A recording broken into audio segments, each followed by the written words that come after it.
So step one is our message. We need to get our message right first. And let's again just reiterate the fact that it's your message right now that we want to get right first.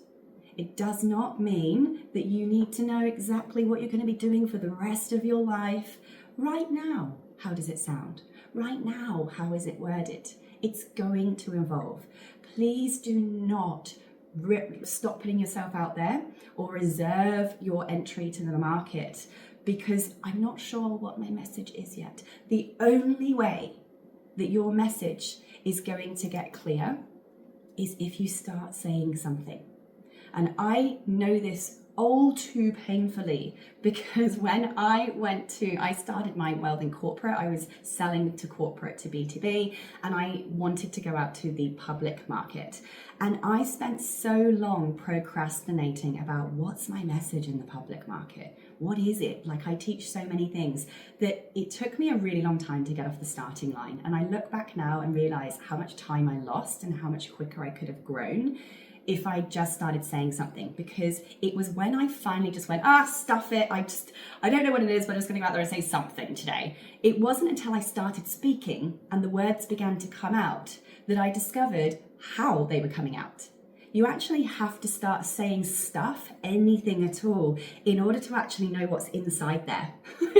It's ironic, right? You think, I don't know what to say. When I figure out what to say, I'll say it. Wrong. You actually are better off just saying anything at all. And what you discover is that you naturally move down a particular pathway. You naturally begin speaking to a particular type of person that you wouldn't have known that you were naturally inclined to do until you started doing it. And in fact, true story of mine, when I was still in this discovery process, bear in mind, I had been a teacher trainer for years by this point, and I still couldn't see the wood through the trees. It was so obvious what I did that I couldn't see it.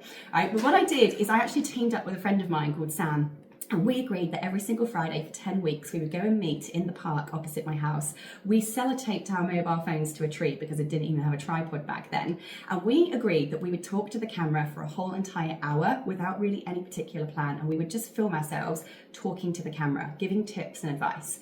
And what was really interesting about this is we actually never planned to publish any of this stuff. We were just like, let's just see what happens. And what happened is we would first talk for an hour, we would record the whole thing, and then we'd go inside and we'd watch it back with a glass of wine. And we would actually become each other's coaches and try and analyze what it was we were speaking about. And what we noticed was, Sarah, you seem to keep talking to this kind of person. It seems like you are just tending to talk towards this type of individual. Now, I would never have noticed that if I hadn't gone through that cringeworthy process of watching myself back. It was very informative in terms of what was happening inside that. So if you're not sure, just commit to talking on camera for a while. If you're not sure what your message is, if you want to actually make the current message you've got even stronger, go live once a day for 30 days and see what happens.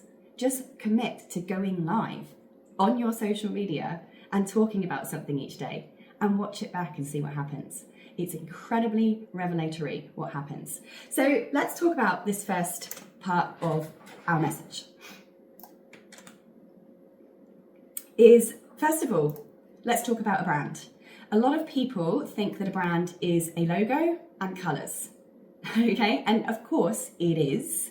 However, a brand is actually really much more than that. And if you're going out to use your personal brand to make your business more profitable, or you're building a brand, you need to understand that when it comes to real impact, real human connection, and real profit, this is less about your logo. It's less about the colors, and it's actually more about how you make people feel.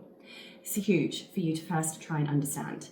So the first thing I want you to write down on a piece of paper right now, or in the live chat if you're here live right now, is can you imagine, first of all, that loads of people are talking about you? Now, how many of you immediately when I say to that go to negative? People are talking about you. How many people instantly go, oh, they're saying mean things? I didn't say people were saying mean things about you. I just said people were talking about you. If your brain instantly went to they were saying mean things, here's one of the first things we need to get over. We need to get past, okay, is you are likely, as all human beings are, to be biologically wired for self-protection and self-preservation and survival, which means that doing anything that's new, i.e. putting ourselves out there, doing anything that could present a risk to our lives, i.e. inside our psychology, putting ourselves out there, the brain will instantaneously try to protect us by telling us, danger, danger, that's not safe. And we need to say, shh. Shh, biological imposter syndrome. I know you're there to protect me and keep me safe, but I need to go out there and help people. Hands up, how many people instantly went when I said what people are talking about you, right? Not everyone is out there to take you down, right? It is actually not life and death to go out there and share your message with the world. Your biology, your physiology will try to convince you that this is the most dangerous thing you could ever possibly do, right? It's not. It's just putting stuff on the internet that you're passionate about. So let's just try that again, shall we? People are talking about you. And 99.9% of the people that are talking about you are actually saying something nice. Okay? Reality is there's only about 1% or less that are going to say something mean. And of course, 1% of people are going to say something mean. Hello, it's the internet. It's how it works. This is a democratic planet that we live in. Just please get over the fact that 1% of people are going to be mean and 90+% of people are going to say something nice. So what do you want people to say about you? What do you want them to be saying? In a perfect world where people are saying about you exactly what you want them to, what is it that they're saying? Is it, oh my gosh, she's the most helpful person ever. Every time I go to her workshops, I get so much practical information from it. Oh my gosh, there's nobody as helpful as her. She's so kind. What is it? What do you want them to say about you? Please write this down on your own notepad right now. I want you to just sit there and imagine all these people who are saying the nicest things about you. What do you wish was just a thing that was repeatedly said about you over and over again?